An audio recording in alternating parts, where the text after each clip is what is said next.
Blood false অ্যান্টার্কটিকার রহস্যময় লাল জলপ্রপাত। অ্যান্টার্কটিকার Taylor গ্লেসিয়ারের এক কোণে আছে এমন একটি দৃশ্য যেটা প্রথমবার দেখলে মনে হয় যেন বরফের গায়ে কোথাও গভীর ক্ষত হয়েছে, আর সেখান থেকে লাল রঙের রক্ত ঝরছে। এই জায়গার নাম ব্লাড ফলস। প্রথম যখন এটি আবিষ্কার করা হয় 1911 সালে, বিজ্ঞানীরা ভেবেছিলেন হয়তো লাল রঙের কারণ কোনো শৈবাল বা জীবাণু, কিন্তু সত্যটা আরও বেশি রহস্যময়। হাজার হাজার বছর ধরে বরফের নিচে আটকে পড়েছিল অক্সিজেনবিহীন লবণ সমৃদ্ধ পানি। এই পানিতে লোহার পরিমাণ অত্যন্ত বেশি।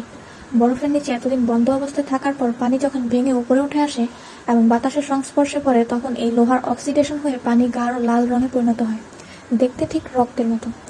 আরও অবাক করার বিষয় হলো, এই বরফ মোড়া অন্ধকার অক্সিজেনহীন পানির ভেতরে পাওয়া গেছে মাইক্রোবাস, যারা আমাদের পরিচিত পৃথিবীর নিয়মের বাইরে বেঁচে থাকে।